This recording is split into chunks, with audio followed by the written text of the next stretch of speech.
Welcome, everyone. Today we're diving into this fascinating clash of traditions. How two catechisms define what it means to be Christian.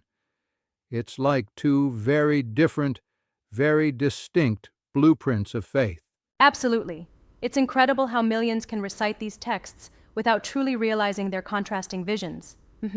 Right, on one hand, you have the Catholic Catechism, a nearly 900-page constitution deep in ritual authority, while Right. on the other, the Heidelberg Catechism emerges as a lean, emotionally charged manual from the 16th century. Yeah, and it's interesting. It really cuts to the chase with just 129 questions, designed for everyday believers rather than clergy. Exactly, and it's quite radical if you think about it. Instead of binding faith to institutional dogma and all that hierarchy, it starts with something so personal. What is your only comfort in life and in death? That opening line really sets the tone, doesn't it? It shifts the focus from the church's authority to the individual soul and their relationship with Christ. Yep, it's really like, flipping the script. The Catholic approach is almost legalistic, like a grand formal constitution. It emphasizes sacraments, rituals, and obedience to a papal hierarchy. Exactly. And the structure of the Catholic Catechism itself, organized around the Creed, sacraments, commandments, and even the Lord's Prayer, gives it that air of formality and established order. Right, whereas the Heidelberg splits its structure into just three emotional pillars: our misery, our deliverance through Christ, and then our grateful response. It's like it's stripped down to the essentials. Yeah, it's like a minimalist manifesto for faith. And that minimalist approach challenged the norms of its time, especially in a Europe where the church firmly controlled the narrative. Absolutely, and remember, the Heidelberg was written in a time when common people weren't even allowed to interpret the Bible on their own. So this shift to directly bind believers to Christ without that middleman of priestly mediation was revolutionary. Right? It was almost a theological bombshell. I mean, to go from sacraments and confession being the path to salvation to saying it's all about faith alone, it's such a stark contrast. Exactly. And if we think about the context, Europe split between Rome's ancient empire of faith and a rebellious new movement, it's no wonder that this approach resonated with so many. Right. But here's a thought. Don't you think the simplicity of the Heidelberg might overlook the benefits of organized doctrine and communal tradition? I mean, isn't there value in the structure that the Catholic Catechism provides? That's a good point, and it's definitely worth debating. The Catholic Catechism's comprehensive nature does offer a structured, uniform set of beliefs that bind a diverse community under one banner. However, the Heidelberg's focus on the Absolutely. individual speaks to personal experience and direct connection with Christ. I see what you mean. It's almost like comparing a detailed recipe to a chef's intuitive cooking. One offers clear procedural steps, while the other leaves room for personal interpretation and emotion. Exactly. And the impact of that difference, can be profound.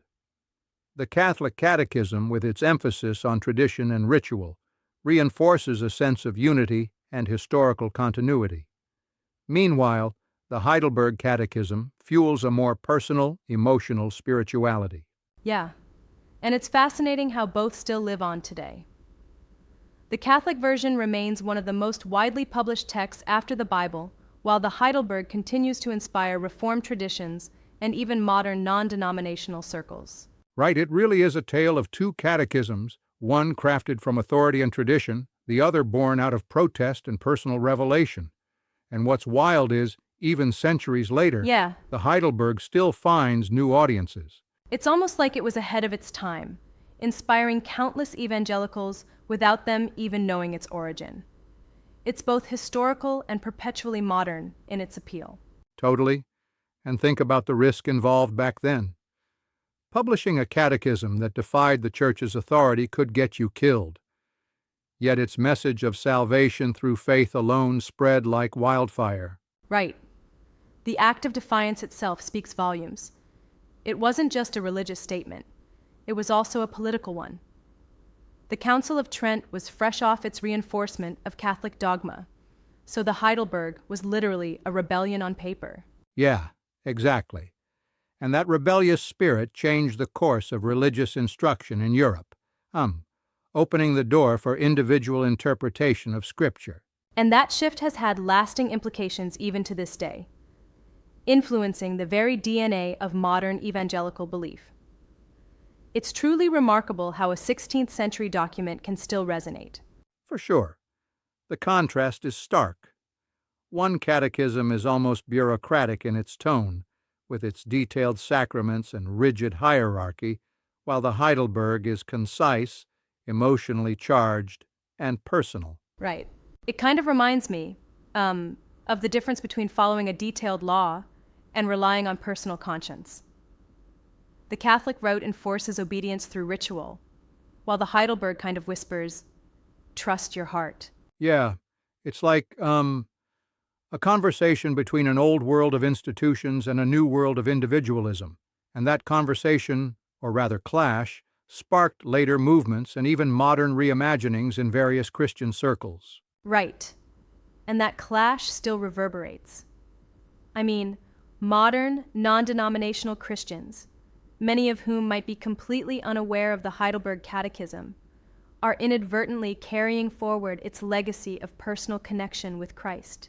Absolutely, and it's interesting how history gets recycled. The act of memorizing these lines, even if unknowingly, ties modern believers to a legacy of protest and personal redemption that dates back centuries. Yeah, it's fascinating to see how an old protest pamphlet became such a foundational text, almost like the secret ancestor of modern evangelicalism. Exactly. And notice how the certification of faith changes the tone completely. The Catholic Catechism defends the Church's role, while the Heidelberg puts comfort and direct personal faith at the forefront. It's a much more accessible concept for everyday believers. And that direct approach might be why it still echoes in sermons today. I mean, starting a service with, "Your only comfort in life and in death," grabs your attention immediately. Totally. It speaks directly to the human condition. I mean, are you ever not moved by such raw wording? It's like, knowing that in the most challenging moments, there's this comforting assurance that you're not alone. Yeah, it's profoundly emotional. And yet it's interesting how the Catholic document almost completely omits that personal vulnerability, favoring instead the security of institutional dependency. Right. And that's the critical divergence. One builds a fortress of doctrine while the other lights a candle of personal hope. Of course, some might argue that structure is essential, but then, doesn't too much structure sometimes smother personal faith? I get that, but I'd challenge that a bit. Structure can offer stability and unity, which some believers might desperately need, especially in times of crisis. I think both have their merits, depending on what one seeks. Fair enough, and it's indeed a balance. But the beauty of the Heidelberg Catechism is that it dared to say, hey, you have direct access to salvation without a long list of intermediaries. And that was a radical shift in power dynamics. Right, it essentially democratized faith, moving the power from a central hierarchical institution to the individual believer. Exactly.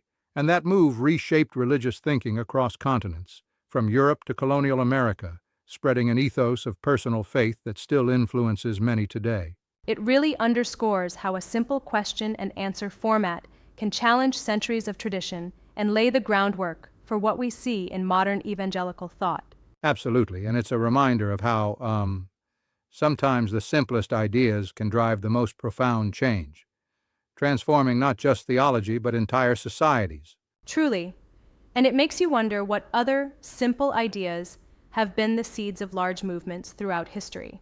Yeah, it's like a testament to the power of words. Words that connect on a deeply human level across time and space. From institutional dogma to personal rescue, the evolution of these catechisms tells a story of rebellion, resilience, and ultimate redemption. Well said. It's been an enlightening discussion. one that challenges us to examine how we connect faith with our personal experiences, even in today's complex world. Absolutely, and thanks for joining in exploring this historical yet vibrantly relevant topic. Until next time, keep questioning, keep believing, and keep exploring the layers of our shared faith journey.